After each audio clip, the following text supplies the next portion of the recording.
இவர் ஒரு எம்எல்ஏ தானே, தலைமறைவாகிறமே அசிங்கமாக இருக்காது.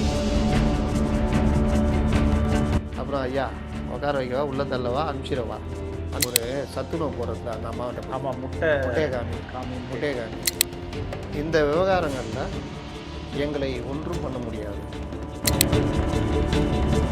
திமுக காரணம் எந்த கொம்பனாலையும் தொட முடியாதுன்னா எதுக்கு சிங்கப்பூரில் போய் படுத்துனுக்கிறீங்க? மைக்கேட் நேயர்களுக்கு அன்பான வணக்கம். கரூர் வழக்கில் சாட்சிகளை கலைக்க அமைச்சர்கள் முயன்றாங்கட்டு திமுக தொடர்ந்த வழக்கில் நாளைக்கு விசாரணைக்கு வருது. சென்னை மாநகராட்சி கடும் நிதி நெருக்கடியில் இருக்கு. நாங்களா சொன்னோம் கூட்டணி விட்டு போறோம்ட்டு ஸ்டாலின் அவர்கள் தான் சொன்னாரு. திரும்ப அவர்களுடைய பேச்சு மற்றும் உதயநிதி ஸ்டாலின் அவர்களுடைய பேச்சு, ஒரு வருஷத்துக்கு தாவேக்காவை டிஸ்டர்ப் பண்ணாதீங்கன்ட்டு அண்ணாமலை அவர்களுடைய பேச்சுன்ட்டு இப்படி பல விஷயங்கள் அரசியல் வட்டாரத்தில் நடந்த வண்ணம் இருக்கு. இதை சார்ந்து இருக்கக்கூடிய விஷயங்களை பற்றி தான் இன்னைக்கு விரிவாக விதைக்கிறோம். வாங்க வீடியோக்குள்ள போகலாம். வணக்கம் சார். வணக்கம். அதுக்கு முன்னாடி சப்ஸ்கிரைப் பண்ணாதவங்க சப்ஸ்கிரைப் பண்ணுங்கள். ஹை பட்டனை அழுத்துறவங்க அழுத்திக்கினே இருங்க, புதுசாக முயற்சி எடுக்கிறவங்க அழுத்துங்க. அதில் அந்த ஜாயின் பட்டன் அதை அழுத்துனீங்கன்னா அதில் பல விவரங்கள் இருக்கும். கமெண்ட்ஸ் செக்ஷனில் தான் அந்த இது அமுக்கிறதுக்கான ஒரு ஆப்ஷன் இருக்குது. அதனால் ஹை பட்டன் அமுக்குங்க. அதே மாதிரி பல விஷயங்கள் தொடர்ந்து நம்ம பேசிக்கிட்டு இருக்கிறோம். ரொம்ப முக்கியமானது அப்படின்னு கருதி தான் பேசிக்கிட்டு இருக்கோம். சப்ஸ்கிரைபர்ஸ் அவர்கள் இல்லாமல் மற்றவர்களும் அதிகமாக இதை கவனிக்கணும் அப்படின்றது தான் நம்முடைய இது. லோக் ஆயுக்தா பற்றி பேசியிருந்தோம். அவருதா லோக் ஆயுக்தா வேண்டும். சிஸ்டத்தை மாற்றணுன்னா அதாவது சிஸ்டன்றது ஆட்சிகள் மாறினாலும் காட்சி மாறாமல் கீழே அதிகாரிகளால் நிரம்பி இருக்கும். அது மேலதிகாரிலேருந்து கீழே கிளர்க்கு வரைக்கும் ஓஏ வரைக்குமே இருக்கும்.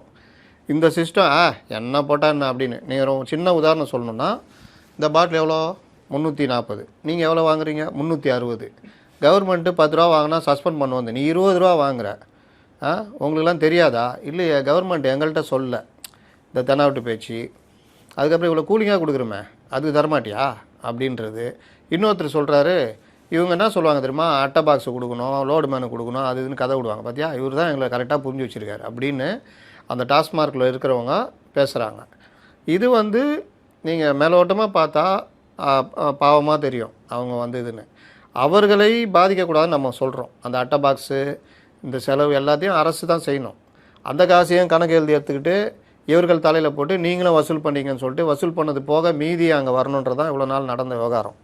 இப்போ இது எல்லாத்தையும் இந்த அரசு மாற்றி அந்த செலவெல்லாம் நாங்கள் பார்த்துக்குறோம், பாட்டிலுக்கு 10 ரூபா வசூலிக்கூடாது, அந்த 10 ரூபாவையும் இந்த மாதிரி செலவுக்கான 10 ரூபா நாங்கள் அதுக்குள்ளேயே கொண்டு வருவோம், நீங்கள் வசூலிச்சிங்கன்னா நான் சஸ்பெண்டுன்னு சொன்ன பிறகும் எங்ககிட்ட சொல்லியே அப்படின்னா அவன் கேட்குற ஒருத்தட்டையும் அவன் சொல்லுவாங்களா அப்படின்னு.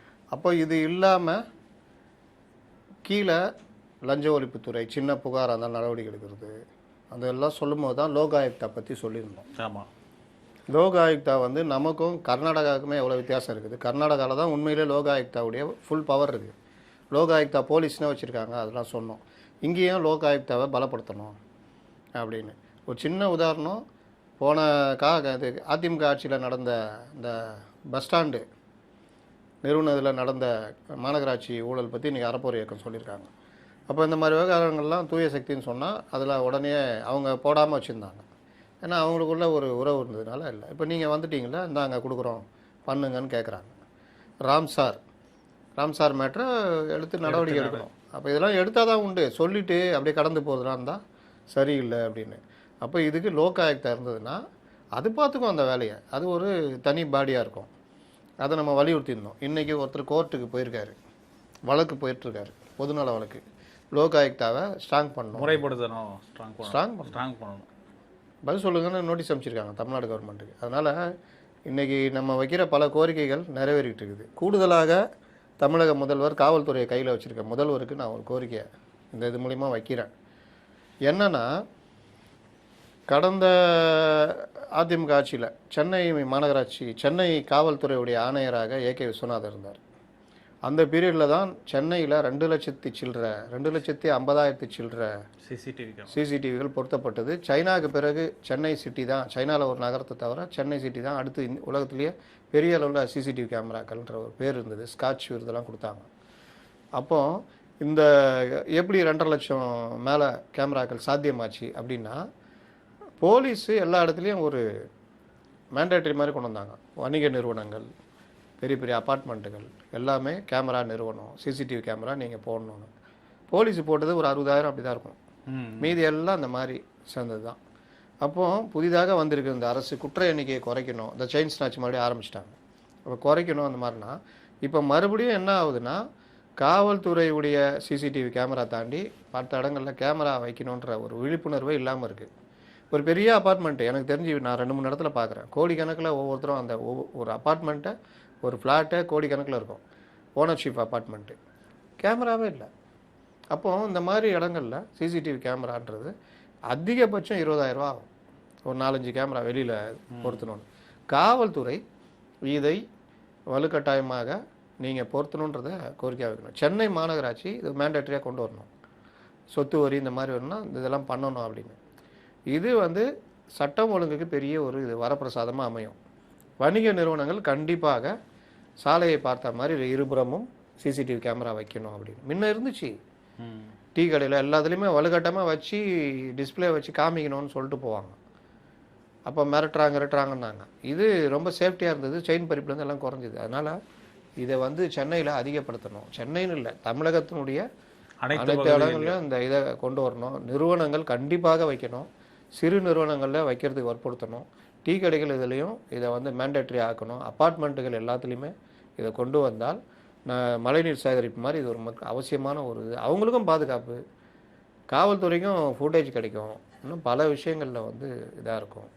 மழைநீர் சேகரிப்புன்னு சொல்லும் போது அதையும் பண்ணணும். அடுத்து எல்னினோ வருதான். எல்னினோ பற்றி படிக்கும்போது பக்குன்னு அதை ஒரு நாள் தனியாக பேசுவோம். ஒன்று கடுமையான வறட்சி வரும், இல்லைன்னா பெருவெள்ளம். ஒரு நாளில் ஒரு வருஷம் பெய்கிற மழை ஒரு நாளில் பெய்யணுவாங்க. 2015 எல்னினோ பாதிப்பு தான். இப்போ எல்னினோ பாதிப்பு அதிகமாக இருக்குது. நமக்கு வடகிழக்கு பருவமழை எப்படி மாறப்போகுதுன்னு தெரியல. அதனால் அது சம்மந்தமாகவும் அரசு இப்போ ஏதோ இந்த தூர்வார வேலையெல்லாம் இப்போ ஆரம்பிச்சிருக்கான்றாங்க. அது வழக்கம் போல் சிஸ்டம். எப்பா தூர்வாரிடுங்கப்பா, எப்பா தூர்வாரிடுங்கப்பா, எப்பா தூர்வாரிடுங்கப்பா, எப்பா தூர்வாரிடுங்கப்பா, எப்பா தூர்வாரிடுங்கப்பா. அவ்வளோதான். என்ன வாரினீங்களா? சொல்லிட்டேங்க. ஏம்மா சொன்னல? ஆமாம். ஏப்பா சொன்னல? ஆமாம் சொன்னேன். கீழே இந்த பஜனை. அப்புறம் அன்னைக்கு ஒரு மேப்பை தீன்னு வருவாங்க. ஆமாம், அவர் சிஎம் அப்படியே வருவார். வந்தோடனே மேப்பை காமிப்பாங்க. சார் இதான் இந்த ஆறு, கரை, இது தண்ணீர், இது ஆறு, இது கரை, இது தண்ணீர். இந்த ஆறு ஓடினால்தான் மழை வெள்ளம் என்று சொல்வோம். இவர்கள் எல்லாம் அதிகாரிகள். உங்கள் கூட அந்த சைடில் நிற்குதுன்னா அல்ல கைகள். இதெல்லாம் மேப்பில் இருக்கா? சார் உங்கள்கிட்ட பேசணுன்னு தான் பேசினுக்கிறாங்க, கேமரா எடுத்துன்னுக்கிறாங்க. நீங்களும் ரொம்ப சீரியஸாக இதை கவனிங்க சார். 2-3 கேள்வி கேட்குற மாதிரி பண்ணுங்கள் சார். அந்த விஷயத்தில் நம்ம டிஐபிஆர் மூலமாக அமைச்சிருவோம். மழை வெள்ளத்தை முதல்வர் பார்வையிட்டார், அமைச்சர் பார்வையிட்டார் அப்படின்னு போய்டும் சார். மற்றபடி வழக்கம் போல் ஜனங்க திட்டுவாங்க, பேப்பர் திட்டுவோம். அது அப்படியே மழை நீர் வடிச்சுன்னா அப்போ பார்த்துக்கலாம் சார். என்ன இது? அப்போ அடுத்த தடவை நீ என்கிட்ட சொல்லணும்ல. நான் இதுக்குன்னா கோட்டு சூட்டு இந்த முக்கா ஷூலாம் வச்சுக்கிறேன், போட்டு வரேன். போட்டு வாங்க சார். நல்லா தனியாக அந்த நானும் ப்ரிப்பேர் ஆகி வருவோம்ல. எம்ஜிஆர் ஒரு படத்தில் பழைய படங்கள்லாம் பார்த்துக்கலாம். ஹீரோ போலீஸ்ட்டு தப்பிக்கணும்னா முக்கா கோட்டு போட்டு தொப்பி போட்டு கண்ணாடி போட்டு அந்த எல்லாம் வேஷ்டி சட்டை போட்டு சாதாரணமாக போயிருப்பான். இவர் மட்டும் முக்கா கோட்டு எல்லாம் போட்டு தனியாக தெரிவார். ஆனால் இவர் தலைமுறை வாழ்க்கை வாழ்றாங்க. எம்ஜிஆர் படத்தை அந்த கடவுள் இருக்கின்றான்னு ஒரு பாட்டு வரும் பாருங்க. போலீஸ் ஊரே தேடிட்டு இருக்கோம் எம்ஜிஆரை. இவர் தொப்பி கண்ணாடி இந்த முக்கா கோட்டு எல்லாம் போட்டு போய்கிட்டு இருப்பார் கடை வீதியில். எல்லாம் சாதாரணமாக இருப்பாங்க ஜனங்க. அப்போ பார்த்தாலே போலீஸ் யார் வித்தியாசமாக இருக்கிறான்னு பிடிப்பான். ஆனால் அந்த கால டைரக்டருங்க அந்த மாதிரி எடுத்து அந்த மாதிரி முக்கா கோட்டு எல்லாத்தையும் போட்டு வாங்க சார், நல்லா இருக்கும் சார், விஷுவலாக இருக்கும் சார்னு. அதுக்கு எல்லாம் ஒரு எச்சரிக்கையாக சொல்கிறோம், வரப்போகுது பார்த்துக்குங்க அப்படின்னு. சரி சார், பேரம் பேசின விவகாரத்தில் செந்தில் பாலாஜி அவர்கள் மற்றும் அவருடைய தம்பி வேலை லுக் அவுட் நோட்டீஸ்லாம் பிறப்பிச்சாங்க. இன்றைக்கி ஆஜராக சொல்லி சொன்னாங்க. அப்பா அம்மாட்ட கூட நேரில் போய் சொல்லிட்டு வந்தாங்க. ஆனால் ஆஜராகவே இல்லை. பிள்ளைங்களை பார்த்தே 3 வருஷம் ஆகுது, நீ என்கிட்ட கொடுக்குற அப்படின்னு சொல்லியிருப்பாங்க அவங்க அப்பா அம்மா. என்ன பிரச்சனைனா, நாங்கள் தைரியமானவர்கள். அந்த ஜென்சி ஒருத்தனை ரிலீஸ் பண்ணாங்க பாருங்கள். அவர் ஊ சொல்கிறியா மாமா, ஊ சொல்கிறியா மாமா டான்ஸ் அடிக்கிறார் அந்த ஸ்ட்ரீட்டு இதில். ஆமாம், அவங்களாம் தான் திராவிடத்தை வளர்க்க போகிறாங்க. இவங்க அவர் வந்தோன்னே வெளியே அப்படியே ஓடினார். இந்த ரயில் இன்ஜின் மாதிரி எல்லாம் பின்னாடியே அவர் பின்னாடியே ஓடுறாங்க, இப்படின்ற செய்கை. ஆமாம். அப்போ அந்த ஒரு வக்கீலம்மா சொல்லுவாங்க, எங்கள் சட்டக்குழு ஸ்ட்ராங், என்ன போட்டாலும் நாங்கள் எடுத்துருவோம். ஒன்றும் போடல. 41A பிரிவில் சம்மன் கொடுத்து கூப்பிட்ற கேஸில் ரிமாண்டுக்கு போனால் சில ஜட்ஜிங்க அனுமதிக்க மாட்டாங்க. அது போன கவர்மெண்ட்லேயே நடந்திருக்கு. அந்த மாதிரி ரிமாண்ட்லாம் பண்ண முடியாதுன்ட்டாங்க. வழக்கையா வாபஸ் வாங்க சொன்னாங்க, இல்லை வழக்கை குவாஷ் பண்ணி விட்டாங்களா. அது பெரிய வெற்றி மாதிரி தான் திமுக. பார்க்குறவனுக்கு ஐயோ பாடுறா பையன் டச் பண்ணவே முடியல, டச் பண்ண தொட்டுப்பார் சீண்டிப்பார்னு அந்த அம்மா சொன்னாங்க. அப்போ இவங்களை வந்து சம்மனுக்கு ஆஜர் சொல்ல வேண்டியதுதானே? எப்படிப்பட்ட வழக்கு போடாத சந்திக்க தயாராக இருக்காங்களா? ஏன் தலைமறைவாயிட்டாங்க ரெண்டு பேரும் வரல. இன்றைக்கி மீடியாக்காரன் இன்றைக்கி உயர் அதிகாரிகள் எல்லாம் நீதிமன்றத்தில் காத்திருக்காங்க, யாருமே இங்கே இல்லை. எதுக்குல உயர் அதிகாரி எதுக்கு? வழக்கில் சம்மனை ஐஓ விசாரிக்க போகிறான். ஐஓனா இன்வெஸ்டிகேஷன் ஆஃபீஸர். யார்? இன்ஸ்பெக்டராக இருப்பார், இல்லை ஒரு எஸ்ஐயாக இருப்பார், அவ்வளோதானே. அவர் விசாரித்து அவர் பதிவு பண்ணிட்டு அப்புறம் ஐயா உட்கார வைக்கவா, உள்ளே தள்ளவா, அனுப்பிச்சிரியா? ரைட் ஐயா போயிட்டு வாங்க சார் தானே. இதில் என்ன பெரிய இது? இவங்களுக்கு புத்தியை பாருங்கள். இன்னொன்று உயரதிகள் எல்லாம் கோர்ட்டில் இருக்கிறாங்க. இன்னைக்கு கூட நான் ஒரு ட்வீட் பண்ணியிருப்பேன் பாருங்கள். ஒரு சத்துணவு போகிறதுல அந்த அம்மாவிட்ட போய் முட்டையை காமி அந்த அம்மா பயந்துச்சு. நான் எதுக்குப்பா முட்டையை காமி? நீ யாருப்பா? நான் பத்திரிகையாளர், இந்த கேமரா தெரில, முட்டையை காமி. எப்படிங்க, யாருங்க இவங்களுக்கு ரைட்ஸ் கொடுத்தது? சரி, அந்த முட்டையை காமிக்கிறாங்க. முட்டையை பார்த்து நீ என்ன முடிவு பண்ணுவேன்? இந்த முட்டை சரியானதானா? இது வந்து கூ முட்டையா, இல்லை நல்ல முட்டையா, இல்லை அந்த சைஸ் தானா, கோழி முட்டையா, வாத்து முட்டையா, என்ன கண்டுபிடிப்ப நீ? இல்லை உன் வேலையாது தெரியுதா? இவர்கள் லெவலு அவ்வளோதான். அதை தாண்டி இதுதான் ஜர்னலிஸ்ட்னு நினச்சிட்டு இருக்கானுங்க. சரிப்பா, இங்கே போய் முட்டையை கேட்குறல்ல ஏமாந்தவங்கள்ட்ட போய் போலீஸ் ஸ்டேஷனுக்கு உள்ளே போ. சார் சிசிடிவி உள்ளே வச்சுருக்கீங்களா, காமிங்க, நான் பார்க்கணுன்னா. வாங்க தம்பி, இந்த உள்ளே போங்க அப்படின்னு கம்பி கதவு பின்னாடி அமுச்சு பார்சல்.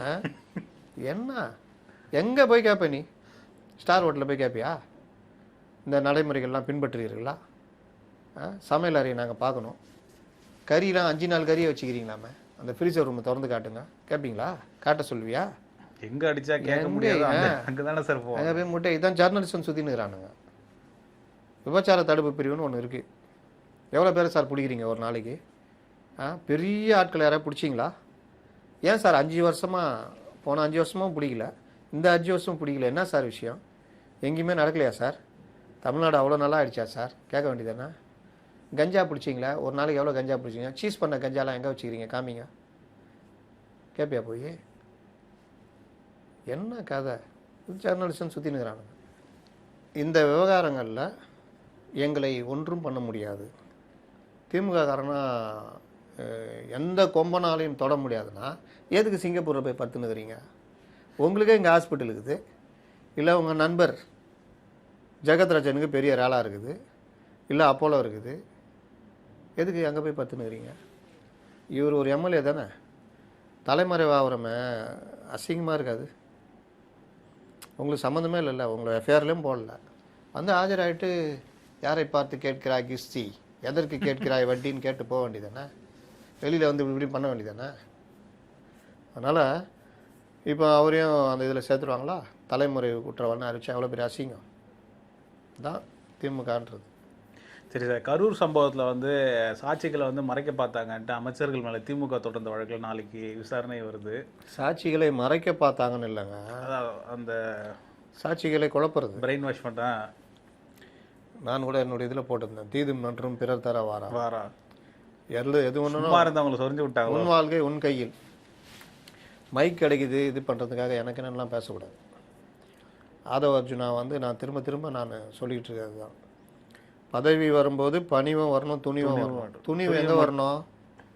இந்த இப்போ அறப்போர் சொல்கிற வழக்குகளில் நடவடிக்கை எடுங்க, துணிஞ்சு எடுங்க, அது துணிவு. துணிவுன்ற பேரில் குருட்டாம்போக்கில் ஏதாவது பேசுறது, என்ன வார்த்தை நம்ம விடுறோன்னு தெரியாமல் பேசுறது. ஒரு வழக்கு அது விசாரணையில் இருக்குது, விசாரணையில் இருக்கிற வழக்கு பற்றி பொதுவெளியில் பேசுவது தவறு, கோர்ட் அவமதிப்பு வரும். அந்த வழக்கு சம்பந்தமாக அதுவும் நீங்கள் அதில் 3வது குற்றம் சாட்டப்பட்டவராக சேர்க்கப்பட்டுள்ளீர்கள். அப்போ நீங்கள் எப்படி பேச முடியாது? அதில் இன்னும் ஒரு படி மேலே போய் இவர்களை இந்த காவல்துறையை வைத்து 41 பேர்களை கொன்றீர்களே, அந்த அவர்கள் சிந்திய கண்ணீர் அது உங்களை சும்மா விடாது, அதுதான் குளத்தூரில் உங்களை தோற்கடித்திருக்கிறது. அவர் பாவம் குழம்பினுங்கிறார், ஏன் குளத்தூரில் தோற்று போனான்னு. இவ்வளோ நாளாக சேகர் பாபுன்னு நினச்சினுக்கிறோம், இவரு நான் புதுசாக கரூருன்றாரு அப்படின்னு. எதுவுமே கிடையாது தலைவரை. நீங்கள் நடத்தின ஆட்சி ஆன்டி இன்கம்பன்சி பல விஷயங்கள் சேர்ந்தா அவங்களை காலி பண்ணிச்சு. இன்னும் நாங்கள் முஸ்லீம் ஓட்டு இல்லை, அது ஒரு முக்கிய காரணம் தோற்று போனதுக்கு. எஸ்ஏஆர் ஒன்று பெரிய அளவில் வாக்கு அங்கே போனதை தான்.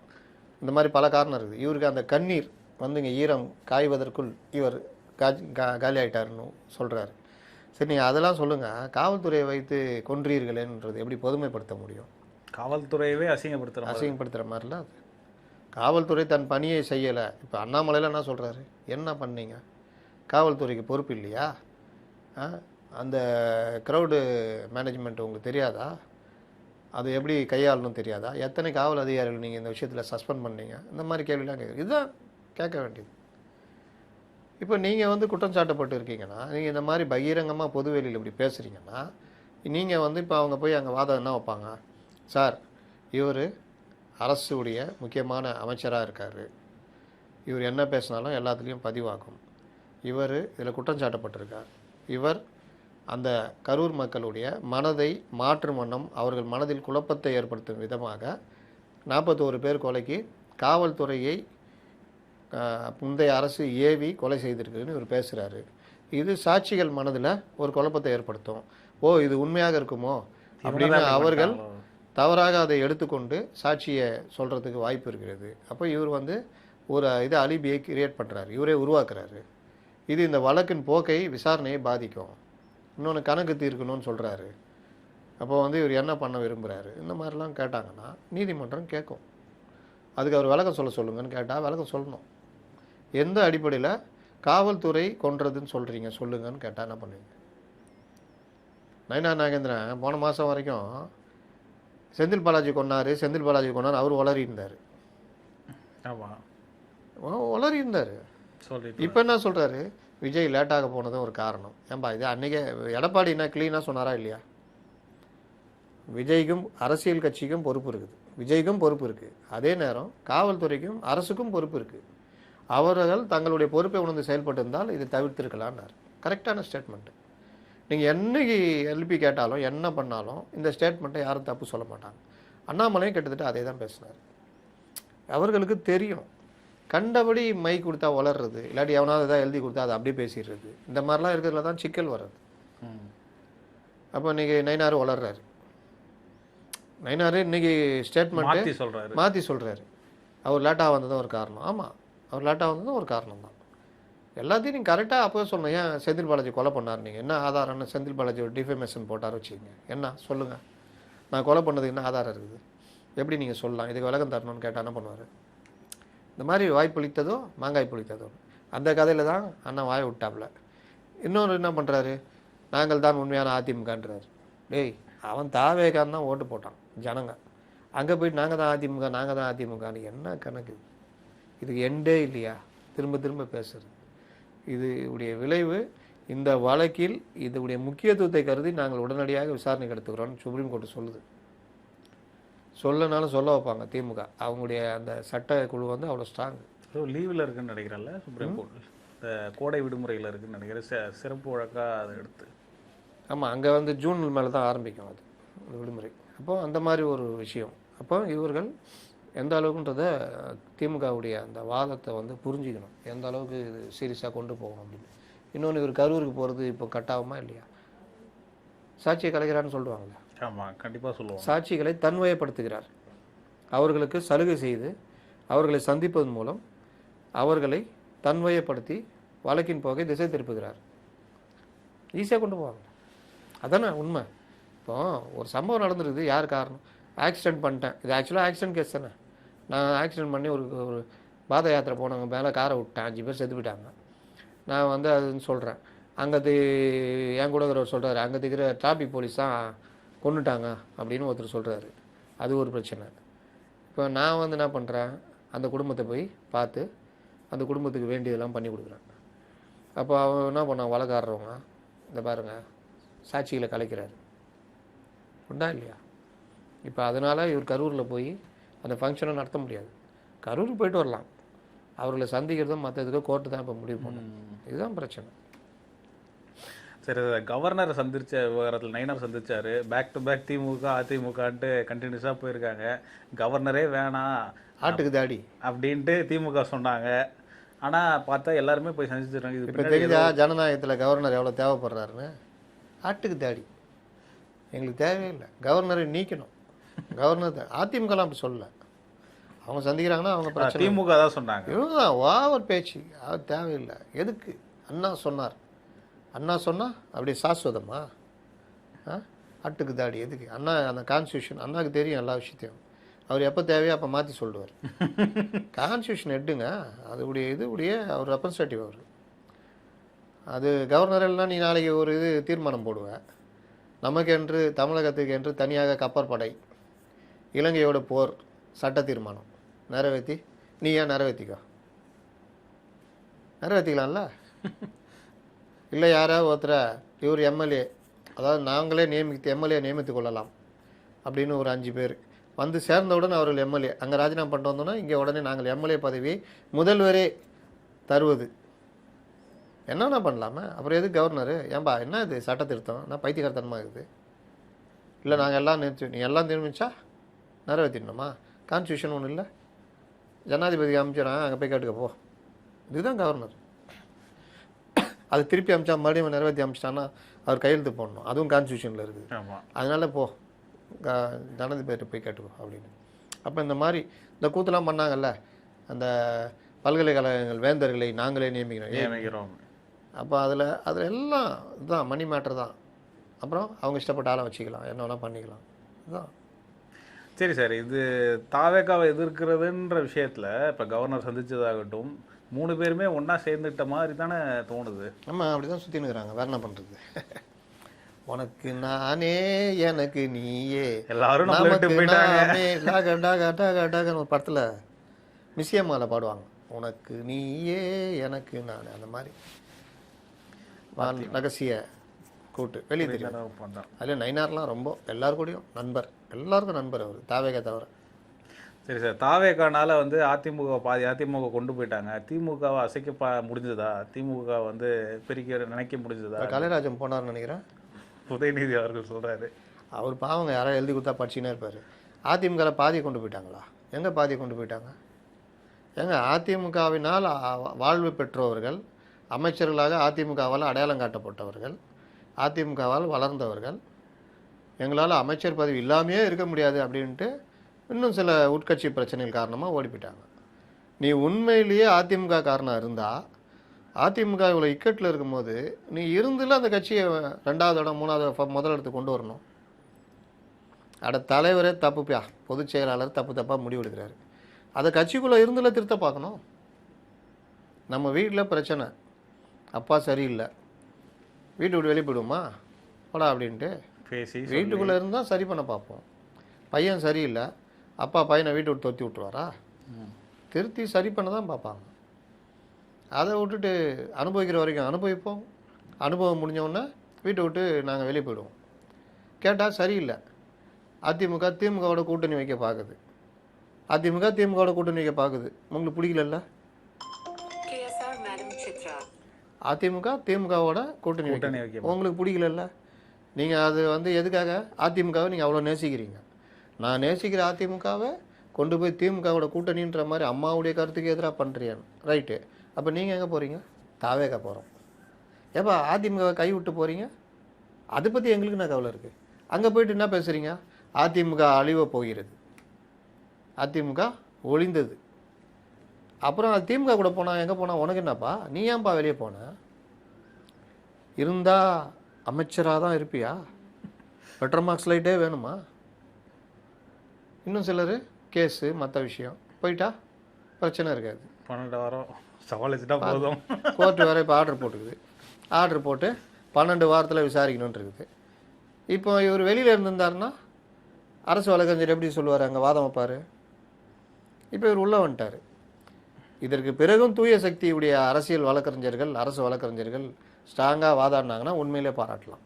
சிடி நிர்மல்குமார் சொன்னார்ல, எங்களுடைய வழக்கு இருந்தாலும் நாங்கள் இது கொலை பண்ணிக்கிறான்பா, அவனை வீட்டுக்குள்ளே சேர்க்குறிய, கொலையே பண்ணிருட்டோங்க, அவன் வந்து இது பண்ண நாங்கள் பார்த்துக்குறோம் அப்படின்னு. ஏன் கொலைக்காரனை சேர்க்குறேன்னா அதெல்லாம்.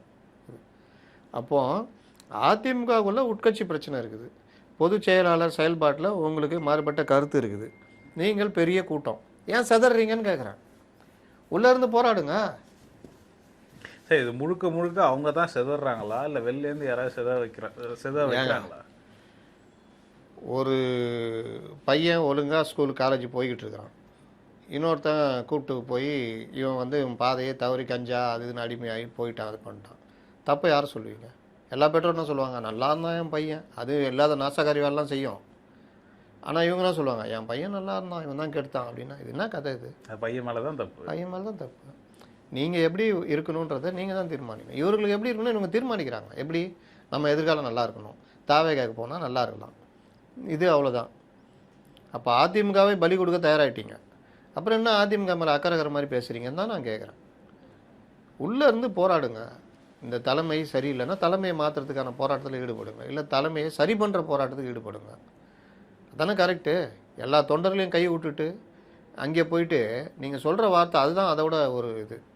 அதிமுக அழிகிறது.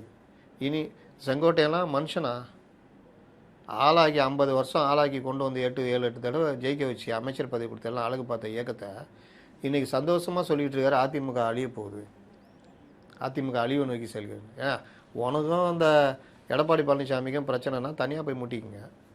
ஆனால் உங்களை வளர்த்த இயக்கம் அதானே, எல்லாரையும் அடையாளம் காட்டின இயக்கம் அதானே. உங்களை நம்பி தானே 100 வருஷம் நான் மறைந்தாலும் 100 வருஷம் அந்த கட்சி இருக்குன்னு சொல்லிட்டு போனாங்க ஜெயலலிதா. இப்படி போக விட்டு புடரில் சாத்துற மாதிரி. அதான் அவர் என்ன கேட்டால் எடப்பாடியாவது 10 தடவை 10 தோல்வியும் போராடிட்டு இருக்காரு. இந்த கூட நின்றவர்களை நான் பாராட்டுவேன். இன்றைக்கி இவர்களுக்கு சதறி போனாலும் கூட நின்னாங்க. நான் அப்போவே ஒரு விஷயம் சொன்னேன், இவர்கள் எல்லோரும் இருப்பதற்கு அடிப்படை காரணமே தேர்தலில் நம்ம ஜெயிப்போன்ற ஒற்றை புள்ளி தான். அது மட்டும் ஜெயிக்கலைன்னா செதறுது. அப்போ செதறும் பொழுது ஏப்பா இருங்கப்பா நம்ம பார்த்துக்கலாம், அம்மாவுடைய கட்சி எம்ஜிஆருடைய கட்சி, என்கிட்ட ஏதாவது பிரச்சனை இருந்தால் பேசுவோம், வாங்கப்பா இருக்கும் ஒன்றா போராடுவோம். 3வது இடத்துக்கு போயிட்டோம், முதல் இடத்துக்கு வரதுக்கான முயற்சியில் சண்டை போடுவோம், நம்மள்ட்ட என்ன பிரச்சனை பேசுவோம் பண்ணுவோன்னு தலைமை பேசணும், பேசியிருக்கணும். செதறி ஓடுறவங்களும் உள்ளே இருந்த சண்டை போடுற வேலையை பண்ணணும். ஆனால் இவர்கள் ஒரு தனியாக வந்து 25 பேர் வந்துட்டு மறுபடியும் 19 பேர் திரும்ப போய் இது அப்போ இது வந்து அதிமுக இல்லாமல் போகல. நான் பல தடவை சொல்கிறேன், 96 இதே மாதிரி ஓடினாங்க, அன்னைக்கு அதிமுக அழிஞ்சா போச்சு. ஆனால் அதிமுக என்டிஏ கூட்டணியில் இருக்குது, ஒரு சரியான நிலைப்பாடு எடுத்து அரசியல் நிலைப்பாடு எடுத்தால் 2வது இடத்துக்கு வந்துட முடியும். ஆனால் இங்கே கூட்டாளிகள்லாம் ஓடி போயிட்டு எங்கள் ஊர் ராஜா சிவாஜி மாறிக்கிறார் தனியாக, யாரை நம்பி நான் பிறந்தேன் அப்படின்னு தனியாகிறாரு. இன்னும் 2 பேர் 6லேருந்து 60 வரையில் போடுற தம்பி மாதிரி யோசிச்சுனுக்கிறானுங்க, போகலாமா அண்ணன் வேறு ஒன்றும் இல்லாமல் இருக்கிறாரு, நம்ம எப்போ எஸ்கேப் ஆகிறதுன்னு யோசிச்சுனுக்கிறாங்க. இந்த நிலமையில் உக்காந்துங்கன்னு எவனாவது எழுதி கொடுத்தா அதை படிக்கிறது. பிளாக் டிக்கெட் விற்றவெல்லாம் இன்றைக்கி அமைச்சராக இருக்கான். அது அப்படி கைத்தட்டு. அப்போ உங்கள் இதை அப்படி திரும்பி பார்க்க மாட்டிங்களா? எவ்வளோ கதை எடுக்கலாம். யாரையும் நம்ம பேர் சொல்லியோ இது பண்ணியோ நம்ம அவமானப்படுத்த விரும்பலை. அவங்க வாழ்க்கை சூழ்நிலை அப்படி வந்திருப்பாங்க. ஆனால் யோக்கிய மாதிரி அங்கே கை நீட்டும் போது 3 விரல் உங்களை நோக்கி நீளுது. கொஞ்சம் யோசிச்சிங்களா? எழுதி கொடுக்குறது அப்படியே படிச்சுட்டு இருப்பீங்களா? எழுதி கொடுத்தவனுக்கு அதிமுக திமுக வரலாறு தெரியாது, உங்களுக்கும் தெரியாது. அதான் பிரச்சனை. கொஞ்சம் எல்லாரையும் கேளுங்க, உங்கள்கிட்ட இருந்த அமைச்சர்கள் மற்றவர்கள்லாம் என்ன பண்ணாங்கன்னு. இன்றைக்கி இருக்கிற ஜெகத் ரட்சகனுக்கு பல 1000 கோடி ரூபா சொத்து இருக்குது. அவர் சொல்லுவார், நாங்கள் வந்து சிஐடி காலனியில் வாசலில் நின்றுட்டுருப்போம், அப்போ கனிமொழி சின்ன பொண்ணாக இருக்கும், அதை ஏமாற்றி ஏதாவது உள்ளே இருந்து கொண்டு வர சொல்லுவோம், அதை வாங்கி சாப்பிட்டுன்னு இருப்போம். இந்த மாதிரி ஏமாற்றி வாங்கி சாப்பிட்டு இருந்தவர் நீ பல 1000 கோடி சொத்துக்கு அதிபதி. டிஆர் பாலு 5000 ரூபாய்க்கு ஃபியட்டுக்காரை விற்றேன், காசே கொடுக்கலன்னு பொது மேடையில் பேசினார், இன்ன வரைக்கும் கொடுக்கல அப்படின்னு. இந்த மாதிரி பலர் எல்லா கட்சியிலும் தான், முதலாளித்துவ கட்சிகள்லாம் அப்படி தான். இன்னும் தொழிலையே இவர் சொல்கிற அந்த பிளாக் டிக்கெட் விற்றவர்களும் இருக்கிறாங்க. அப்போ நீங்கள் பேசுறதுக்கு முன்னாடி இதெல்லாம் யோசிச்சுட்டு பேசணுமா வேணாவா? சரி, அவன் பிளாக் டிக்கெட் விற்கிறான், ஏதாவது பண்ணுறான். இன்றைக்கி மக்கள் பிரதிநிதி அமைச்சர் அவன் வேலையை கரெக்டாக பார்க்குறான்னா அதை பாருங்கள், அதுதான் முக்கியம். பிளாக் டிக்கெட் வந்த புத்தியே இங்கேயும் காமிச்சிருந்தா ரைட்டு, தப்பு. இங்கே வந்துட்டு ஒழுங்காக பண்ணுறான்னா அதை பாராட்டணும். சரி, நான் இன்னொன்று கேட்குறேன். ஊரே இப்போ FDFSன்னு ஒரு கான்செப்ட் கொண்டு வந்து எங்கள் தலையில் மிளகா அரைக்கிறீங்களே, எங்களை எப்படி சிந்திக்க வைக்கிறீங்க? ஃபஸ்ட் ஷோ பார்க்கணும். என்ன பண்ணணும்? பார்க்கலன்னா செத்துருவான். மறுநாள் காலைல வேலைக்கு போக முடியாது, கை இழுத்துக்கும் அப்படியே. 1500 ரூபா 2000 ரூபா கொடுத்து பார்க்க வைக்கிறீங்களே. இதில் வேறு நான் வந்து அதிகாலை 3 மணிக்கு ஆந்திராவிலேருந்து பைக் எடுத்துகிட்டு வந்தேன். நான் என் நடுத்தரில் அடிப்பட்டு செத்து போயிருந்தா வச்சுக்கா, உன்னை நம்பி ஊரில் இருக்கிறவங்க அப்பா அம்மாலாம் பிச்சைக்காரங்களாயிடுவாங்க. எதை பற்றியும் கவலைப்படாமல் வந்து பார்த்தேன், வேஸ்ட். அதில் வந்து இது டீகோட் பண்ணுறாராம் அவர். இந்த சீனில் அப்படி இவர் வந்து இவர் அகிரா குரோவசோவ் ஆகும். இவர் வந்து அந்த சீனில் அப்படி வந்து இப்படி இவர் நான் 2000 ரூபா கொடுத்து ஏமாந்துட்டு இருக்கிறேன். அதே படத்தை 10 நாள் கழிச்சேன்னா சாதாரணமாக 150 2 நாள் விட்டாலே போதும். 150 ரூபா பார்க்கலாம். சீண்ட ஆள் இருக்காது சில படங்கள்லாம். 2000 ரூபா கொடுத்துட்டு அதுவும் லோக்கி வந்து இவன் பக்கத்து வீட்டுக்காரன் லோக்கி வந்து அந்த சீனில் அப்படியே திருச்சியுமே வரான் அவர். இதுக்குன்னே நம்மளால் மைக் போட்டுன்னு இருப்பான். அங்கே ஒரு நீங்கள் ஃபஸ்ட் ஷோ கான்செப்ட்டுக்கு இவன் அவன் போல பேரை கொடுப்பான். படம் நல்லாதுன்னா மோசமான படம்னு 10 பேர் சொல்லிட்டு போயிட்டாலும் முடிஞ்சிச்சு. பார்க்குறவனு யோசிப்பான், மோசமான படமா ஓடிடியில் வந்தால் பார்த்துக்கலாம். முடிஞ்சிச்சா? அவன் தலையில் ஒரு லாரி மண் அள்ளி கொட்டிடுவானுங்க. இது இப்போ ஒரு கான்செப்ட் ஓடிட்டு இருக்குது. அப்போது இப்போ இவர் எவ்வளோ நாள் வேணால் ஓட்டிக்கலாமா ஸ்பெஷல் ஷோ? தெரியுதா யாருக்கான அரசுன்னு?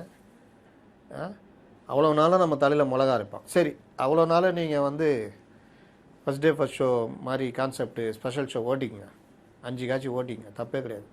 அதே வேலைக்கு டிக்கெட்டை விற்கிறதுக்கான ஏற்பாடையும் நீங்கள் பண்ணுங்க. நான் 5 மணி கூட வந்து பார்க்குறேன்.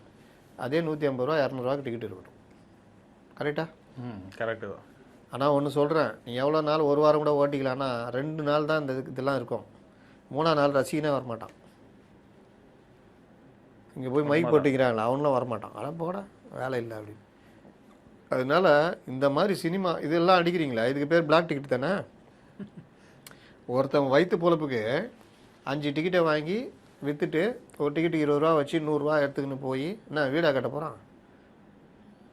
அதை வந்து கேவலமாக பேசுகிற நீங்கள் ஒரு நிறுவனமே ஃபஸ்ட் டே ஃபன் ஷோ கான்செப்டில் 100-150 ஸ்க்ரீன் ஒரு காலத்தில் இருந்தது. தமிழ்நாடு ஃபுல்லாகவே 150 ஸ்க்ரீன். எம்ஜிஆர் படம்னா அவ்வளோதான்.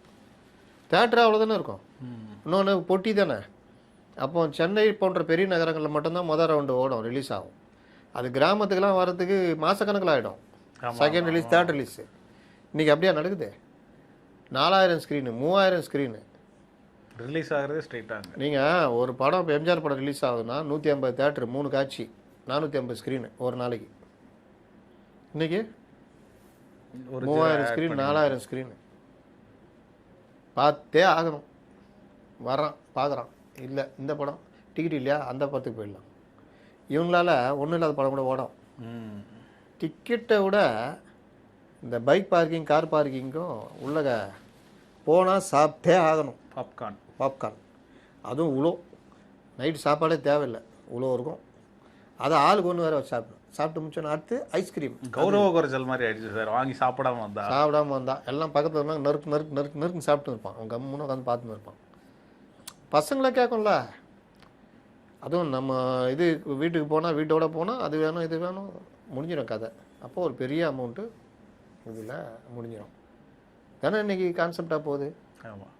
பொகடா நாங்களாம் சின்ன வயசில் 4 நாள் கொடுத்தா அந்த இந்த இலையில் தையல் இலை, அதில் பொகடா வச்சு கட்டி கொடுத்துருவாங்க.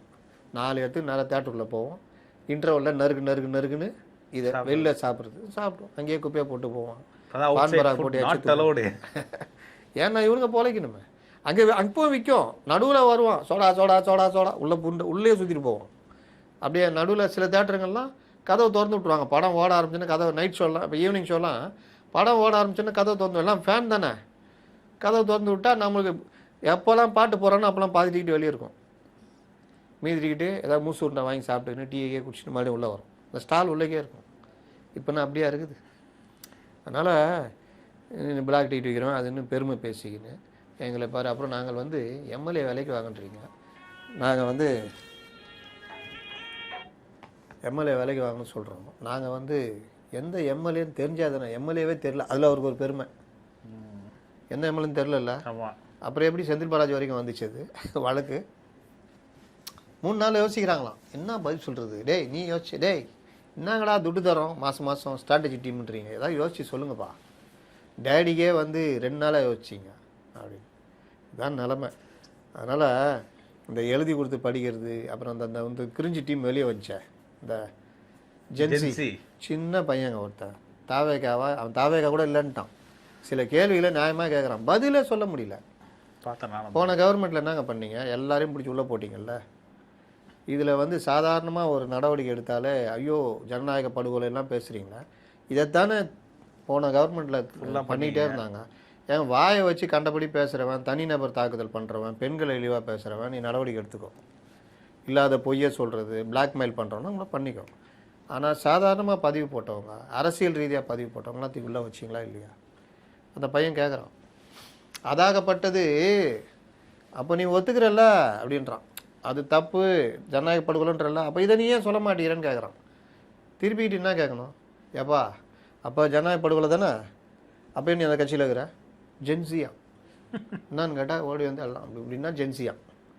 ஒரு பனினா அரட்டை அவசரம் போட்டால் ஜென்சியா. டீசெண்டாக ட்ரெஸ் பண்ணால் அவன் பூமரான். ஏண்டா ஜென்சியும் பூமர் தனமும் அவனுடைய நாலேஜில் தான் இருக்குது, போடுற உடையில இல்லை. இந்த ஒரு காலை ஸ்கூலில் போயிட்டு வாட் இஸ் யுவர் ஃபாதர், அது பாவம் தமிழ் மீடியம் இந்த அம்மா பார்த்தேன். வாட் இஸ் யுவர் ஃபாதர் பார்த்தீங்களா? கல்வி முறைகள் என்ன கல்வி முறை? அவங்களுக்கு என்ன ஸ்போக்கன் இங்கிலீஷாக கற்றுக் கொடுத்துக்கிறீங்க? இங்கிலீஷே அவங்களுக்கு 3ஆம் கிளாஸ் 4ஆம் கிளாஸ் தான் அறிமுகமாகும். அதில் அவங்க இங்கிலீஷ் எழுத்து கூட்டி படிக்கிறதுக்கு இந்த டீச்சருங்க சொல்லிக் கொடுக்கறதுக்கு என்ன ஏறுமோ ஏறும். என்னமோ பெரிய ஆங்கில பள்ளிகளுக்கு இணையாக கவர்மெண்ட் பள்ளியை வச்சுக்கிற மாதிரி. பார்த்தீங்களா நடப்பாட முறையில் ஒரு கேமரா இருந்தோன்னே அந்த குழந்தைய கேமரா எடுத்து அந்த வீட்டில் பார்க்குறவங்க மனசு என்ன ஆகும்? அந்த குழந்தை என்ன ஆகும்? மனப்பாட கல்வி முறை வேண்டாம், கரெக்டு. படித்த அறிவு தான் நம்ம வந்து புரிஞ்சுட்டு தான் படிக்கணும். அதுக்கு புரிகிற மாதிரி சொல்லி தரணும். அதை டீச்சருக்கு சொல்லுங்கள், பொதுவாக மாணவர்களுக்கு சொல்லுங்கள். ஒரு விஷயத்தை எப்படி பார்க்கணும் அதுக்கு உதாரணம் சொல்லி சொல்லுங்கள். உண்மையிலே பாராட்டுறோம். அந்த பொண்ணு சொல்லியிருக்கோம், இது இப்படிலாம் இருந்தால் அந்த குழந்தை என்ன ஆகுது? ஒன்றும் ஆகாது. நீங்களே மினிஸ்டர் ஆகிட்டீங்கள, அந்த குழந்தைங்க நல்ல எதிர்காலம் இருக்கும், கவலையப்படாதீங்க. எங்கே வாழ்க்கை தொடங்கும், அது எங்கே எவ்வித முடியும், இதுதான் பாதை, இதுதான் பயணம் என்பது யாருக்கும் புரியாது. பாதையெல்லாம் மாறி வரும், பயணம் முடிந்து விடும். அதனால் வாழ்க்கையுடைய பாதை ஒவ்வொரு காலகட்டத்திலையும் ஒவ்வொரு மாதிரி மாறும். 10th வரைக்கும் ஒன்றும் இல்லாமல் இருப்பான். +1 +2 கொஞ்சம் அறிவு வரும். காலேஜ் போகும்போது அவனுடைய ஆளுமையே மாறிடும். வேறு பல பேருக்கு கல்லூரி வாழ்க்கை தான் அவருடைய ஆளுமை திறனையே மாற்றிருக்குது. சில பேர் கல்லூரியில் என்ன படிச்சேன்னு தெரியாமல் வெளியே வந்திருப்பான். அவனுக்கு சம்மந்தம் இல்லாத துறையில் போயிருப்பான், சாதிச்சிருப்பான். சில பேர் ஒன்றுமே படிச்சிருக்க மாட்டான், பள்ளி கல்வியோடு இருந்திருப்பான். அவன் ஒரு பிஸ்னஸில் இறங்கியிருப்பான், பெரிய ஆளாக இருப்பான். நீங்கள் இதுதான் வாழ்க்கை, அதுதான் கிடையாது. சூரி வந்தார், நடிகர் சூரி. பரோட்டா இதில் ஒரு சீன் கிடச்சிது, அதில் தான் ஃபேமஸ் ஆகுறாரு. இன்றைக்கி சூரி ஒரு சிறந்த நடிகர்ன்ற லெவலுக்கு அவர் இருக்கார். ஒரு சின்ன ஹோட்டல் நடத்தியிருந்தவர். இன்றைக்கி சூரி மாதிரி நடிக்கக்கூடிய ஆள் இல்லைன்ற அளவுக்கு அவர் பதிய வைக்கிறாரா இல்லையா? ஒவ்வொருத்தரும் வாழ்க்கை. துபாயில் ஒரு அக்கௌண்டண்ட்டாக இருந்தவர் தான் விஜய் சேதுபதி. ஒரு சீன் 2 சீன் வந்திருந்தவர். இன்றைக்கி நம்பர் 1 ஹீரோ இல்லை. ஆமாம். இவங்களாம் வந்து வாரிசுகள் அடிப்படையில் வந்தவங்க இல்லை, ஏதோ ஒரு வகையில் போராடி வந்திருக்காங்க. ஆனால் இவங்கள பார்த்துட்டு ரொம்ப பேர் சினிமா ஃபீல்டுக்கு நம்ம வந்தான்னு லட்சக்கணக்கில் வர்றோம். ஜெயித்தவங்களை மட்டும்தான் நம்ம உதாரணம் சொல்கிறோம். நம்மளும் அந்த தவறை பண்ணுறோம். தோற்றவர்கள் 98,000 பேர் இருப்பான், ஜெயித்தவன் 2,000 பேர் இருப்பான். இவனை தான் பேசிகிட்டு இருப்போம். தோற்றவன் வந்து வேலை செஞ்சுக்கின்னு இப்போலாம் என்ன ஸ்விக்கி ஓட்டிக்கின்னு எதை ஓட்டிக்கின்னாங்க. நம்மகிட்ட 2 கதை இருக்குது சார் கேட்டால் இப்பவும் சொல்லுவான், 2 கதை இருக்குது சார், அதில் 2 கதையும் ஏதாவது சாயலாக இருக்கும். அவன் இவ்வளோ ட்ரை பண்ணேன் சார், அது பண்ண சார், இது பண்ண. ரொம்ப பேர் நான் பார்க்குறேன், எப்படியாவது சினிமாவில் வந்துட்டோன்னா சாதிச்சிடலாம் அப்படின்றது. அதனால் வாழ்க்கை எப்படி இருக்குன்றத மினிஸ்டர் மேடம் நீங்கள் கவலைப்படாதீங்க. பள்ளி கல்வி எப்படி இருக்கணுன்றதை பற்றி நீங்கள் கவலைப்படுங்க. ஒரு பள்ளி கல்விக்கு எப்படியான எந்த வகையான சிலபஸ் கொடுக்க முடியும், எந்த இதுன்னு அப்படி கவலைப்படுறதுக்கு நீங்கள் ஒன்றும் பள்ளி கல்வித்துறை அமைச்சர் இல்லை. தொழில்துறை போன இடத்துல கேமரா முன்னாடி சீனை போடுறது. சரி சார், நாங்கள் வந்து தெருவாக போய் பிரச்சாரம் பண்ணோம், ஊராக போய் 40 தொகுதி 40 நாளாக பிரச்சாரம் பண்ணேன். கடைசியில் வீட்டில் பிரச்சாரம் பண்ண மறந்துட்டேன். நினச்சி பார்த்துக்கப்போ யார் சொல்கிறா? உதயநிதி அவர்கள் சொல்கிறாரு, இதெல்லாம் திமிருடைய உச்சகட்டங்க. வீட்டில் பிரச்சாரம் பண்ண மறந்துட்டேன் அது இதுன்னு. இதெல்லாம் வந்து திமிரு. இவர்களுடைய ஆட்சி, இவர்கள் ஏன் தோத்தன்னு இப்போ வரைக்கும் யோசிக்க மாட்டேங்கிறாங்க. இதுதான் திமிரு, ஆணவத்துடைய உச்சகட்டம்ன்றாங்க. ஏன் தோத்தோம், எதுக்காக தோத்தோம்? இந்த கவர்மெண்ட்டை நம்ம ஒழுங்காக நடத்தணுமா? பாலியல் பலாத்காரத்துலேருந்து சமூக குற்றங்கள்லேருந்து சட்டம் ஒழுங்கு சீரழிஞ்சு கிடந்தது. அதுக்கு அடிப்படையாக இருந்தது காரணம் போதை பழக்க வழக்கங்கள். அந்த போதை பழக்க வழக்கத்தை இந்த ஆட்சியில் 2 மடங்காக போச்சா இல்லையா? கடந்த 2021 அதிமுக விட்டுட்டு போகும்பொழுது தமிழ்நாட்டில் இவ்வளவு போதைப் பொருட்கள் புழக்கம் இருந்ததா? பப்புகள், பார்கள், இது எல்லாத்தையும் யார் அதிகப்படுத்துது? உங்களுடைய லாப வரிக்காக FL2 பார்கள்லேருந்து எல்லாத்தையும் திறந்து விட்டீங்க. பப்பு திறந்து விட்டீங்க. 24 மணி நேரம் செயல்படுற கதைகளுக்கான சட்ட திருத்தத்தை கொண்டு வந்தீங்க. இதெல்லாம் பண்ணது யார்? இளைஞர்கள் போதை பழக்கத்தால் சீரழிகிறாங்க. ஒவ்வொரு வீட்டிலையும் நெருப்பை வயிற்றில் கட்டிக்கிட்டு எவ்வளோ தான் பையனை கட்டுப்படுத்த முடியும்? ஒரு வயசுக்கு மேலே அவன் ஒரு பழக்கத்துக்கு ஆளாகிறான், சிகரெட்டு கஞ்சாக்கு அடிமையாயிடுறான். என்ன பண்ண முடியும் பெற்றோரால்? கடைசியில் அவன் சமூக விரோதியாக மாறும்போது இதுக்கு இந்த அரசு தானே காரணம் கோவம் வரும். இன்றைக்கி உட்காந்து மின் வெட்டு அதெல்லாம் பேசுகிறீங்களா? கரண்ட் பில் ஒவ்வொரு வருஷமும் ஏற்றிருந்தீங்களா இல்லையா? மின்துறை அமைச்சர் என்ன சொல்கிறாரு? 3.6% ஏதோ தான் டேரிஃப் இது. அது ஏற்ற வேண்டிய அவசியமே இல்லை, இவங்க 2-3 வருஷமாக ஏற்றிருந்தாங்கன்றாரு. இதெல்லாம் நீங்கள் தானே பண்ணீங்க. காவல்துறையை வச்சுக்கிட்டு என்னென்ன வேலை பண்ணீங்க? ஒரு சாத்தான்குளம் மேட்டரை சொல்லி வந்தீங்க, எத்தனை இது நடந்தது, லாக்அப் டெத்துகள். அதுக்கெல்லாம் ஏதாவது நீங்கள் கவலைப்பட்டீங்களா? அந்நிய முதலீடு ஈர்ப்பு அதுன்னு வெளிநாடு பயணம்லாம் போனீங்க, என்ன ஈர்த்தீங்க? நீங்கள் ஒவ்வொரு அமைச்சரும் அரசுடைய சமூக நீதி திட்டங்களை நீங்கள் எப்படி ஜனங்களை பார்த்தீங்க? பிச்சை போடுற மாதிரி தானேங்க பார்த்தீங்க. ஓசி பஸ், ஓசி அதோடைய என்னன்னா, நீ மன்னர் பரம்பரை, உன் சொத்தை எடுத்து மக்களுக்கு கொடுக்குற ஓசி. நீ யார்? அந்த ஓசிகள் கொடுக்குற வரி பணத்தில் சம்பளம் வாங்குகிற வேலைக்காரன் தானே. அந்த ஓசிகளால் எம்எல்ஏ பதவி கொடுத்து அதனால் அமைச்சரானவர் தானே ஓசி. இன்னொருத்தர் மூத்த அமைச்சர் 1000 ரூபா கொடுப்பாங்க, ரீசார்ஜ் பண்ணி ஜாலியாக பேசுங்க. என்ன நீ நினைக்கிற? சின்ன பசங்கள, மாணவ மாணவிகளை நீ என்ன நினைக்கிற? கடலை போடுறவங்கன்னு நினைக்கிற. ஏன் உன் வாயில் இந்த வார்த்தை வருது? நியாயப்படியாக என்ன சொல்லணும்? 1000 ரூபாம்மா நல்லபடியாக வச்சு உங்கள் அப்பா அம்மாவை நீங்கள் தொல்லை கொடுக்காதீங்க. ஏதாவது ஆடம்பர பொருளை விட அவசியமான பொருளை அந்த 1000 ரூபா வாங்குங்க. அதுக்கு தான் இந்த அரசு உங்களுக்கு 1000 ரூபா கொடுக்குது. அதில் உங்கள் பெற்றோரை இது பண்ணாமல் என்ன பண்ண முடியுமோ பாருங்கள். இப்படிலாம் நீங்கள் பேசணும். நீங்கள் என்ன பேசுனீங்க? 1000 ரூபா வச்சு ரீசார்ஜ் பண்ணி பேச. அப்போ உன் பார்வையும் புத்தியும் அந்த குழந்தைங்க மேலே எப்படி இருக்குது? போக்சோலை பிடிச்சி உள்ள போடணும், அந்த லட்சத்தில் இருக்குது. சமூக நீதின்னு சொல்லிக்கிட்டு திராவிட மாடல்னு உருட்டிக்கிட்டு எங்கேயாவது ஸ்டாலின் ஆட்சி, கலைஞர் ஆட்சின்னு என்னையாவது திறந்துருப்பீங்களா? எம்ஜிஆர் ஆட்சின்னு நீங்கள் எம்ஜிஆரை தொட்டி விட்டு எம்ஜிஆர் 13 வருஷம் வீட்டில் உட்கார வச்சார். எம்ஜிஆர் ஆட்சியா?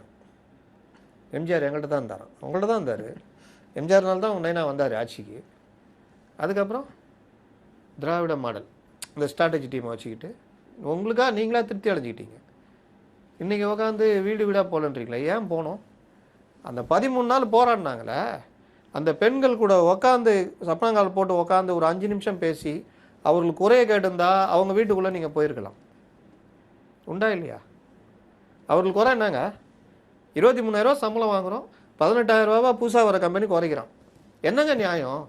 சர்வீஸே இல்லைன்றான். 18 வருஷம் சர்வீஸ் பண்ணியிருக்கேன் கார்பரேஷன். ரோட்டில் வெயிலில் மழையில் காவாவை இது பண்ணிக்கின்னு பெருக்கிக்கிட்டு சாப்பாட்டுக்கு வழி இல்லாமல் தண்ணி குடிக்க முடியாமல் இயற்கை உபாதை கழிக்க முடியாமல் நான் ரோட்டில் நின்று இருந்தேன். என் குறை என் சம்பளத்தை கொடுக்க சொல்லுங்கள், இதுன்னு கேட்டாங்க. ஆமாம், தூய்மை பண்ணி போய் உக்காந்து பேசுனீங்களா? லெஃப்ட் எடுத்து ஆடியோ லான்ச்சிங்கில் போனீங்க. அன்றைக்கி அவங்கள அக்கப்புறப்படுத்தும் போது உட்காந்து கூலி படம் பார்த்துட்டு ரிவ்யூ எழுதியிருந்தீங்களா இல்லையா? அப்புறம் எப்படிங்க நீங்கள் அவங்க வீட்டுக்குள்ளே போக முடியும்? நீங்கள் அவங்களுக்கான நல்லது பண்ணியிருந்தீங்கன்னா நீங்கள் அவங்க வீட்டில் ஒரு ஆள். அப்பா எப்படி இருந்தாலும் கூலி படம் பார்த்தாலும் ஃபுல்லாக நம்மளை தேடி வந்தாருங்க. கலைஞராக பார்த்தாங்க. நான் அவரை கூட உட்காந்து பேசினாருங்க. என்ன குறைன்னு கேட்டார். 18,000 ரூபா 5,000 ரூபா குறைக்கிறாங்க. யார் அவன்? கூப்பிடு. ஆன் தி ஸ்பாட்டு போட்டாருங்க. அந்த ஸ்ரீநாத் போட்டார் ஆர்டர், இந்த மாதிரி ஆன் தி ஸ்பாட் வர சொல்லு. என்ன 18,000 ரூபா? 23,000 ரூபாய்க்கு முன்னாடி இந்த கம்பெனி நான் கொடுத்தானா இல்லையா? ஆமாம். அப்புறம் ஒன்றாலே எப்படி கொடுக்க முடியாமல் போகும்? 24,000 ரூபா கொடுக்குறேன், கொடு. காலை சிற்றுண்டி கொடு. யூனிஃபார்ம் எத்தனை செட்டு சொல்லிக்கிறாங்க, அவ்வளோ கரெக்டாக போகணும். அவங்க சர்வீஸை அப்படியே கண்டினியூ ஆகணும். இல்லைனா நீ போ, நாங்கள் வேற ஆளை பார்த்துக்குறோம். ஐயா தெய்வமேன்னு இருப்பாங்க. ஆனால் கவலைப்பட்டீங்களா? நெற்பயிர்களை நேரடியாக போய் வயலில் கால் புதஞ்சி சேத்துல நின்று எடப்பாடி வாங்கி பார்க்குறாரு. நீங்கள் போனீங்களே, எங்கே போய் பார்த்தீங்க? தூரமாக அந்த ஆஃபீஸில் நின்றுக்கிட்டு அவன் கொடுக்குற அறிக்கையை படிச்சுட்டு அப்படியே திரும்பி வந்துட்டீங்க. அந்த வயலங்களை கூட போய் பார்க்கல. அவர் ஆஃபீஸுக்கு வர வச்சு பார்க்குறாரு. ஓ இதான் நெல்லா, புல்லு கட்டு மாதிரி இருக்குது அப்படின்னு. வயக்காட்டில் சிமெண்ட் போட்டு போனவங்க தானே நீங்கள்? எலைட் பாலிட்டிஷியன்ஸ் தானே நீங்கள்? உங்களுக்கும் விவசாயத்துக்கும் விவசாய மக்களுடைய கஷ்டத்துக்கும் உங்களுக்கு என்னங்க தெரியும்? சும்மா அப்படி காலையில் வாக்கிங் போயிட்டு 2 பேர்கிட்ட செல்ஃபி எடுத்துட்டா நீங்கள் வந்து மக்களோட மக்கள் ஆகிட்டீங்கன்னு அர்த்தமா? எங்கே நீங்கள் நுழைஞ்சிங்க? விஜய் என்ன பண்ணுறத அதை பார்த்து பண்ணியிருந்தீங்க, பண்ணீங்களா இல்லையா?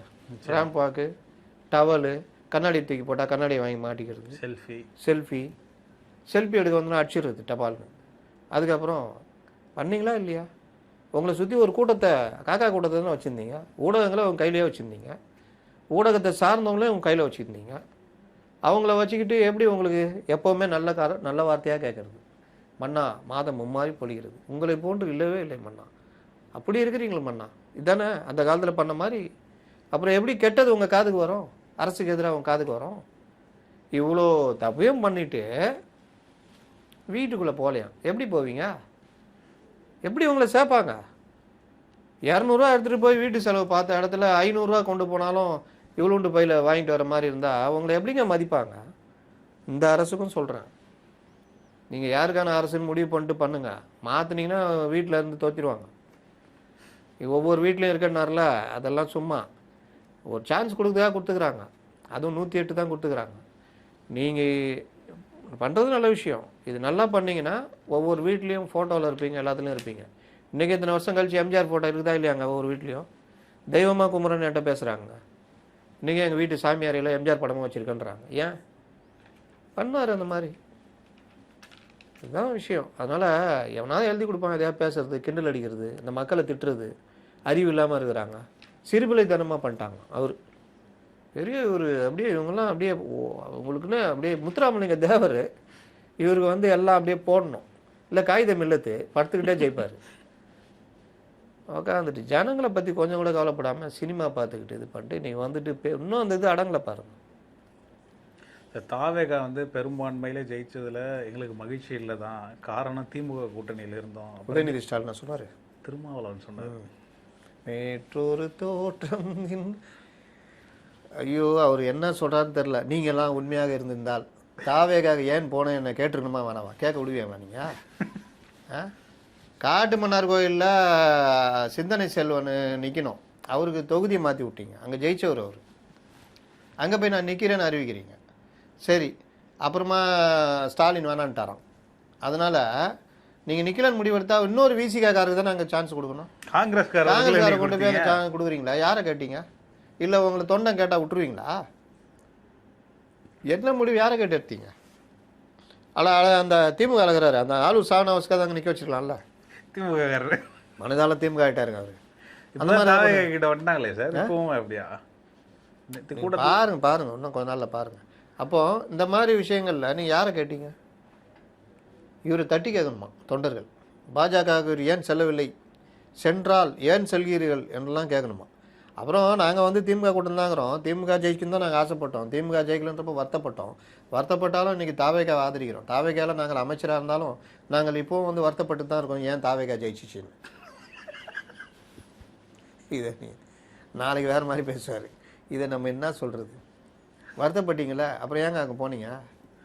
அதுவும் நீங்கள் கடைசியாக தான் போனீங்க. நீங்கள் என்னென்ன ரவுண்ட் அடிச்சிங்கன்னு தெரியும். இவர் முதல்வராவது இவரே தடுத்து விட்டாராம். ஆமாம் சார், அதுதான் முக்கியமான பாயிண்ட் எங்கள் ஹைலைட்டில். இந்த திமுகவோட சேர்ந்து மக்களுடைய மறதி மேலே அவ்வளோ நம்பிக்கை வந்துச்சு உங்களுக்கு. திமுக அதிமுக இணையறதை தடுத்ததே திருமாவளவன் தான். அதை பற்றி யாருமே பேசலை. அதான் சொல்கிறேன். நீங்கள் தடுத்துருவீங்களா? திமுக அதிமுக நீ முடிவு பண்ணி இடதுசாரியில் இருந்து 120 சீட்னா நீங்கள் தடுத்துருப்பீங்களா? என்ன மாதிரி கதை வசனம் சொல்லுவீங்க தெரியுமா? அந்த டைமில் திராவிட இயக்கங்கள் என்று ஒன்று சேருவது தான் உண்மையான சமூக நீதின்னு இருப்பீங்க. சொல்லியிருப்பீங்களா? மாட்டீங்களா? என் அண்ணன் எடப்பாடி அவர்களே எனக்கு அன்றே தெரியும். அவர் உண்மையான மத சார்பற்ற கட்சி என்பது எனக்கு தெரியும். இன்று உண்மையான மத சார்பற்ற அணியில் அவர் இணைந்திருக்கிறார். அதை நாங்கள் வரவேற்கிறோம். இந்த நேரத்திலாவது அவருக்கு நாங்கள் கை கொடுக்காவிட்டால் உண்மையான மத சார்பின்மை இங்கே இருக்காது. என்ன சொல்லுவார்? இந்தியா கூட்டணி இன்று இணைந்தார், நாம் அனைவரும் ஐவரானோம். குகனுக்கு இவர் சொல்லுவார், நாளோடு சேர்ந்து இன்று ஐவரானோம் அப்படின்னு ராமர் சொல்லுவார். அந்த மாதிரி சொல்லியிருப்பீங்களா? மாட்டிங்களா? என்ன கதை வசனம் பேசினேங்கிறீங்க? டெய்லி ஒரு கதை வசனம். இவருக்கும் ஒரு வைகோவுக்கும் செம்ம போட்டி. தம்பி உனக்காக நான் பாதுகாவலனாக இருப்பேன் தம்பி, இந்த வால் உனக்காக சுழலும். இன்னும் அந்த காலத்துல அந்த கலிங்கத்து பரணி கதையே ஓட்டினுக்கிறாங்க. போய் எத்தனை வருஷம் ஆகுதியா? இன்னும் அதே கலிங்கத்து பரணி வால் உனக்காக தம்பி, உனக்காக கேடயமாக இருப்பேன் அப்படின்னு. இன்னும் இங்கே தம்பி உனக்காக நான் ஒரு கேடயமாக பாதுகாவலனாக இருப்பேன். 5 வருஷத்துக்கு முன்னாடி இதே வசந்தா அங்கே சொன்ன மாதிரி இது. அதெல்லாம் அப்படி தான். அது கூட்டணி தர்மத்திற்காக நாங்கள் சொன்னது. நீங்கள் இப்போது இங்கே கூட்டணி தர்மம் இதுக்காக சொன்னோம். சரி, அங்கே அந்த மாதிரி ஊழலாம் நடந்தது, அது கூட்டணி தர்மத்துக்காக நான் கேட்காம இருந்தோம். அப்போ இங்கே அப்படி தான் இருப்போம். அப்புறம் எதுக்கே அரசியல் கட்சி நடத்துறீங்க? உங்களோட கம்யூனிஸ்டுகளே தேவையில்லை. இப்போ கொஞ்சம் திருந்திட்டான், நாதஸ் திருந்திட்டான்ற மாதிரி. வா ஆதவ் பேசணும் தப்புப்பா, ஏப்பா நீ பேசணும் தப்பு, இந்த லெவலுக்கு வந்துட்டாங்க. அதுலேயும் எப்பவுமே சிபிஎம் தான் கொஞ்சம் மேலே இருக்கும். இந்த தடவை வீரபாண்டியன் மேலே இருக்கிறாப்புல. பல விஷயம் நறுக்கு நடிக்கிறாப்புல. இதை தான் எதிர்பார்க்குறோம். நீ ஆதாயத்துக்கெல்லாம் பேசாத, இதான் தப்புயா, நீ பண்ண தப்பு, நீ பண்ணதும் தப்பு, இதான் இப்படிதான் இருக்கணும் அப்படின்னு பேசுங்க. கரெக்டு, பரவாயில்லையா அப்படின்னு சொல்லிட்டு போகலாம். இதான் அவர் சொல்லிக்கிறார்ல, ஏய் கவர்னர் ஆட்டுக்கு தாடின்னு சொல்லிட்டு அவர்கிட்டயே போய் நின்றுக்கிறீங்களா, என்ன கதை அவன் கதை அப்படின்னு கேட்குறாருல. இதைத்தான் எதிர்பார்க்குறோம். இவர் உட்காந்து வாளாக இருப்பேன், கேடயமாக இருப்பேன், அலையிலேறுவே, புறப்பட்டு வா, ஆர்ப்பரிக்கும் போர், பாகுபலி, ஆய் ஊயினா என்னையா இந்த காலத்துலேயும் வந்துட்டு இதே கத்தி சுட்டுனீங்க. எப்போவாவது தான் ஓடும் படம், எல்லா டைமும் ஓடாது. திமுக கூட்டணியில் இல்லைன்ட்டு நாங்கள் அறிவிக்கல, ஸ்டாலின் தான் அறிவிச்சாரு. தாவைக்கா கூட்டணியில் இருக்கிறோம்னா திமுக கூட்டணியில் நாங்கள் இல்லைன்னு ஸ்டாலின் தான் அறிவித்தார். அதே நாங்கள் திமுக கூட்டணியில் இல்லை என்பதை நாங்கள் அவர்களுடைய தாவேக்காவோட சேர்ந்த பொழுது, நாங்கள் அமைச்சரான பொழுது, அப்பொழுதே தாவேக்கா கூட்டணியில் சேர்ந்தாலும் நாங்கள் திமுக கூட்டணியில் தான் தொடர்ந்தோம். அதை அண்ணன் முத்துவேல் கருணாநிதி ஸ்டாலின், அதுனா முத்துவேல் கருணாநிதி ஸ்டாலின் அவர் கேட்டால் இன்பமாயிடும். இன்பத்தேன் வந்து பாயுது காதினிலே, முத்துவேல் கருணாநிதி ஸ்டாலின். ஐயோயோ, இவ்வளவு தூரம் நம்ம விட்டு விலகி சென்றாலும் இவர் இப்பொழுதும் நம்மை முத்துவேல் கருணாநிதி ஸ்டாலின் என்று தான் சொல்கிறார். எப்பா இந்த வார்த்தை எப்போ ராசா வந்துச்சு? பதவியேற்பு அன்னைக்கு முன்னாடி வரைக்கும் ஸ்டாலின் இந்த ஸ்ட்ராட்டஜி டீம் சொன்னது முத்துவேல் கருணாநிதி அழுதாங்க. அவங்க அந்நியார் அப்படியே அழுதாங்க. அது ஒருத்த மீம் போடுறான், இனிமேல் தமிழ்நாடுனா கதியாக போகுது நினச்சி அழுதாங்கன்னு. நான் கூட அப்போலாம் இந்த கவர்மெண்ட் வந்தப்போ எதாவது பண்ணுவார், ரொம்ப இலகுன மனசு, கலைஞர் மாதிரி கொஞ்சம் பாறை மனது கூட கிடையாது, ரொம்ப இலகுன ஒரு வேறு மாதிரி பண்ணுவார்னு பார்த்தா ரொம்ப இலகிட்டார். அப்போ நினச்சேன், இந்த மீன் போட்டவன் கரெக்டாக தானே போட்டுக்கிறான், அந்நியார் இவர்கிட்ட மாட்டிக்கிட்டு தமிழ்நாடுன்னா பாடுபட போதும் தான் அழுதாங்க போல அப்படின்னு. அப்போது அந்த மாதிரி இவர் அது இது இன்னும் இவ்வளோ கம்பு சுற்றுறாருன்னா, அப்போ இந்த ஆட்சியில் இருந்தப்போ இவர் எந்த அளவுக்கு கண்டுக்காமல் இருந்தால் தெரியுதா? அவர்களுக்கு துப்புரவு பணியாளர்களுக்கு, தூய்மை பணியாளர்களுக்கு பணி நிரந்தரம் செய்துவிட்டால் அடுத்தடுத்த தலைமுறைகளும் தூய்மை பணியாளர்களாகவே தொடர்வார்கள். என்ன பாலிசி ஆகும் பாலிசின்னு சண்முகத்துக்கு கோவம் வந்துச்சு. தான் நடக்குது. தாவேகா வந்து அப்ரோச் பண்ணும்போது எப்படி நாங்கள் பதவிக்காக நாங்கள் போய் டக்குன்னு ஒட்டிக்க முடியும்? அவங்களாம் தாவேகா வந்து கேட்டாங்க. யாரு? திருமாவளவன். ஐயோ, விட மாட்டீங்களா அவரை? அதான் ஓடி வளைஞ்சார, அண்ணனை புடுறா, அண்ணன் ஆதவ வச்சுனா அண்ணனை புடுறா, கார் பின்னாடியே போனா, கார் நின்றுச்சு. அண்ணன் இங்கே உள்ளதாங்கிறாரு. உள்ளே போய் அண்ணா அப்படி கதவை தந்தா, என்ன யாரையும் காணோம், அண்ணன் இங்கே வந்தார, அண்ணன் வரலையே, கார் நிற்கிதே, கார் சும்மா தான், டிரைவர் மட்டும் ஓட்டு வந்தார். அண்ணா போய் சொல்லாருண்ணா, அவர் தான் உட்காந்து வந்து பார்த்தேன். அண்ணா பார்த்தா பின் வாசல் வழியாக இன்னொரு காரில் போயிட்டாப்புல. என்னன்னு கேட்டால் பிளான் பி.